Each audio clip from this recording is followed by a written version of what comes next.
¿quién debe someterse a quién en el matrimonio? Dice el apóstol San Pablo, el varón es la cabeza ¿de quién?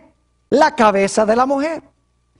Es decir, la mujer en el matrimonio debe sujetarse y someterse a su marido. Y yo sé que no es popular decir esto hoy en día, pero fíjense que aunque la esposa debe someterse al marido, ¿significa por eso que la mujer es inferior al hombre? Claro que no. Igual que el padre y el hijo, cuando se casan son una sola carne, pero Dios ha establecido que como el Padre es la cabeza de Jesucristo, el hombre debe ser la cabeza ¿de quién? De su esposa. Ahora escuchen bien, el hombre y la mujer fueron creados iguales. No hay duda en cuanto a eso. Le menciono algunos de los detalles que demuestran esto. En primer lugar, a ambos se les llamó hombre. Según Génesis 5 y el versículo 2 y 3, los dos, tanto hombre como mujer, se llamaban hombre o humanidad. Y luego había la distinción de hombre y mujer. Ambos fueron creados a la imagen de Dios. Ambos se les dio el mandato de ejercer dominio sobre la tierra. A ambos se les dio de parte de Dios la bendición. A ambos se les dio el mandato de fructificar y multiplicar y llenar la tierra. Y ambos fueron hechos de la misma sustancia material. Adán de la tierra y Eva de la costilla que vino de la tierra. Es decir, son de la misma sustancia, son iguales. Pero Dios creó a Adán para ser la cabeza de Eva. Es decir, él debía ser la cabeza de su esposa, de la mujer. Y ustedes dicen, ¿cómo sabemos eso? Hay varias indicaciones en el relato de Génesis de que es así. Por ejemplo, Adán nombró a Eva. Y en la Biblia, el que nombra tiene autoridad sobre el que es nombrado. En segundo lugar, el apóstol Pablo deja muy en claro que la mujer no podía tener dominio sobre el hombre porque Adán fue creado primero y luego la mujer fue creada de parte del hombre. Además de eso, Dios tenía a Adán por responsable por el bienestar de Eva. Por eso la Biblia indica de que el Salvador es el segundo Adán, no es la segunda Eva, porque Adán era la cabeza de la raza humana, no Eva. Como Jesús es el segundo Adán, la cabeza de la raza humana. Es decir, Dios tuvo por responsable especialmente a Adán, porque Adán era la cabeza. Es decir, hay orden en el matrimonio. Dios ha establecido que el hombre debe ser la cabeza de la esposa o de la mujer.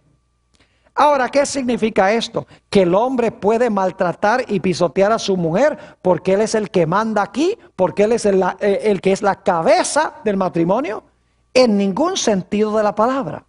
Notemos el consejo que da el apóstol San Pablo en Efesios, el capítulo 5 y el versículo 22 al 25.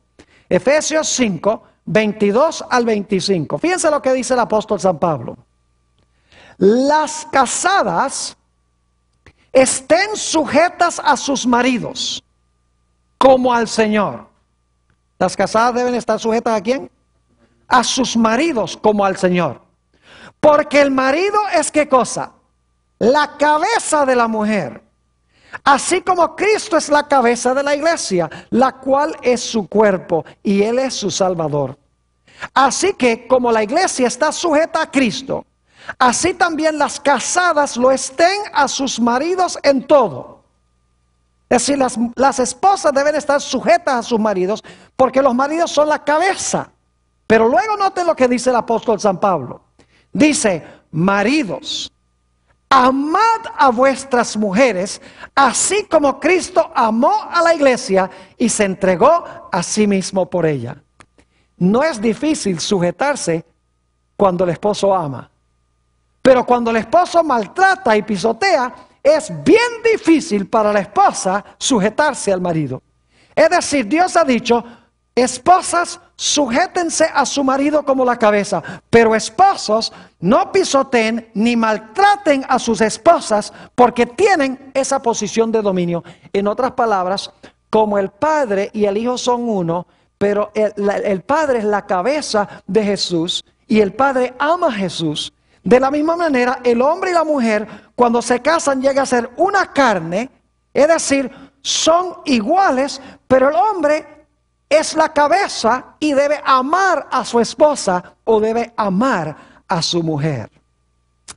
El apóstol San Pablo en Efesios 5 y el versículo 33, dice esto: por lo demás, cada uno de vosotros ame también a su mujer como a sí mismo, y la mujer respete a su marido. Esa palabra respete es la palabra griega temor. Significa más bien reverenciar a su marido. Reverenciar no como a Dios, sino tener un alto grado de respeto para con su marido y el marido amar a su esposa. Ahora quisiera leerles una cita muy interesante que encontramos en el libro Patriarcas y Profetas, que ya le mencioné, la página 42 y 43, sobre este asunto. Cuando Eva se separó de su esposo y actuó independientemente, sin consultar a su esposo. Dice, junto a su esposo, Eva había sido perfectamente feliz en su hogar edénico. Pero a semejanza de las inquietas Evas modernas, se lisonjeaba con ascender a una esfera superior a la que Dios le había asignado. Es decir, ella no estaba conforme con que fuera Adán la cabeza. Dice, yo puedo también ser la cabeza. Sigue diciendo, en su afán de subir más allá de su posición original, descendió a un nivel más bajo. Resultado similar alcanzarán las mujeres que no están dispuestas a cumplir alegremente los deberes de su vida de acuerdo al plan de Dios.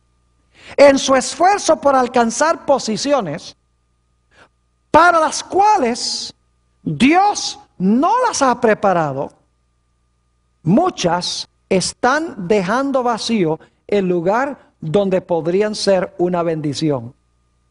En su deseo de lograr una posición más elevada, muchas han sacrificado su verdadera dignidad femenina, la nobleza de carácter, y han dejado sin hacer la obra misma que el cielo les señaló. Es decir, Dios le ha dado a la mujer una posición y un trabajo especial. Y cuando la mujer procura ascender y ocupar otro lugar que Dios no le ha dado, el hogar sufre. Y como resultado hay caos y hay desorden. Así que Dios ha colocado como el hombre como la cabeza y la mujer como sujeta al marido, claro, en el Señor y en amor. Ahora, otro punto importante en cuanto al matrimonio en el libro de Génesis es que según Génesis, el matrimonio es una institución divina que es indisoluble. Noten Génesis 2 y el versículo 24 cómo comienza. Génesis 2 y el versículo 24. Dice, por tanto, esa expresión es importante, por tanto. ¿Qué es lo que acaba de pasar en el versículo 23, 22 y 23? Dios hizo una mujer, la trajo al hombre. Adán dice, esto es hueso de mis huesos y carne de mi carne, será llamada varona. Y entonces ahora fíjense lo que dice Dios. Por tanto, como yo he creado a Adán y Eva uno para el otro, por tanto, de ahora en adelante, dejará el hombre a su padre y a su madre y se unirá a su mujer y serán, ¿qué cosa? Una sola carne. Dios está diciendo, como yo hice este primer matrimonio, por lo tanto, de ahora en adelante, el hombre va a dejar padre y madre y se va a unir a su mujer como yo hice este primer matrimonio. Es decir, el matrimonio es para todos los lugares y para todas las épocas. Fíjense que cuando Dios dijo estas palabras, en realidad no había padre ni madre. Adán y Eva no tenían padre ni madre. Bueno, tenían padre por creación, pero no por nacimiento. Y sin embargo Dios dice, por tanto, de ahora en adelante, el hombre dejará padre y madre y se va a llegar a su mujer. Es decir, el matrimonio es para todas las épocas y para todos los lugares. Ahora, ¿quién dijo estas palabras? Por tanto, dejará al hombre a su padre y a su madre y se allegará a su mujer, o se unirá a su mujer y serán una sola carne. Si ustedes leen el relato en Génesis 2, en realidad da la impresión de que estas palabras o las dijo Moisés o las dijo Adán. Porque en el versículo 23 está hablando Adán. Dice entonces Adán, esto es ahora hueso de mis huesos y carne de mi carne. Esta será llamada varona porque del varón fue tomada. Por tanto, dejará al hombre a su padre y a su madre. Da la impresión de que Adán está diciendo, por lo tanto, de ahora en adelante el hombre va a dejar a su padre y a su madre. O puede ser que Moisés lo esté escribiendo. Pero cuando vamos al Nuevo Testamento, nos damos cuenta que fue Dios mismo el que habló estas palabras. Vayan conmigo a San Mateo, el capítulo 19.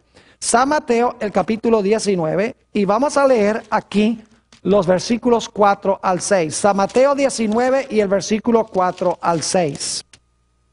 Dice aquí, él, Jesús, respondiendo les dijo, ¿no habéis leído que el que los hizo al principio, varón y hembra los hizo? Y dijo, ¿quién dijo?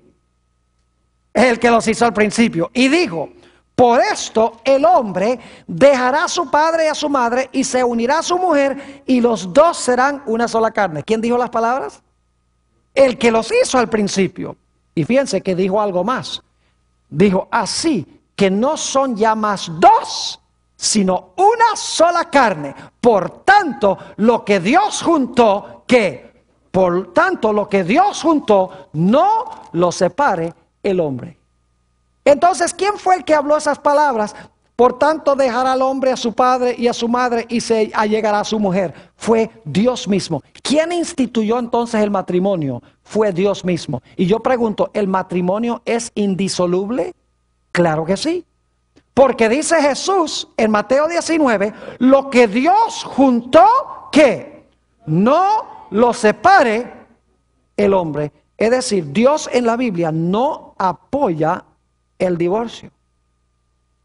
Fíjense que el matrimonio no es una institución humana, no es un contrato social. El matrimonio es una institución divina, casi podríamos decir un sacramento divino. Es santo y es indisoluble.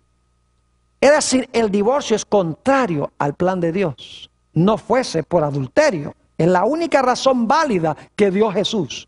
Pero fuera de eso, Jesús no dio ninguna otra razón válida para el divorcio.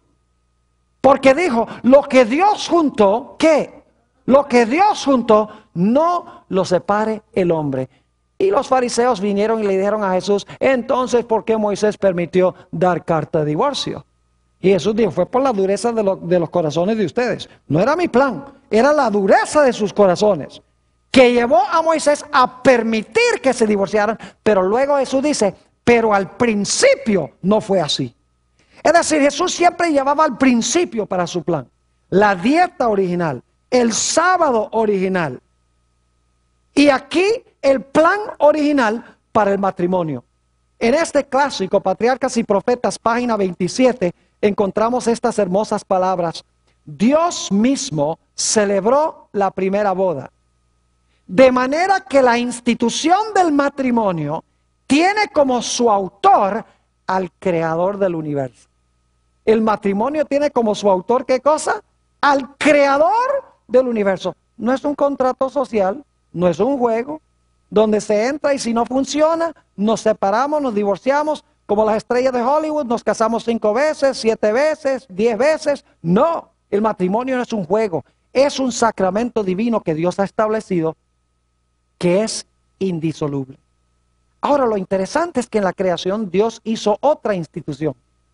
No solamente hizo Dios el matrimonio, sino que Dios también hizo otra institución muy importante. Y es la institución del Santo Sábado. Lo hizo en la misma creación. Es más, en Éxodo, el capítulo 20 y el versículo 11, después que Dios dice que debemos trabajar 6